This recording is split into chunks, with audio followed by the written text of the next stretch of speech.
So yak is all the rage in Tibet, and we're in Shangri, which is in China, but close to Tibet. So they've got a lot of Tibetan influence, especially with food and culture. So I've ordered the yak meat with chilies, or with pepper, but it seems to be quite spicy. It comes with rice and yak butter tea.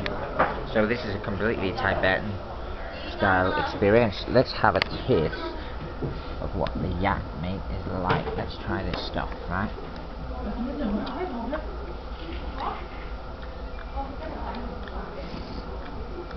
Yeah, this stuff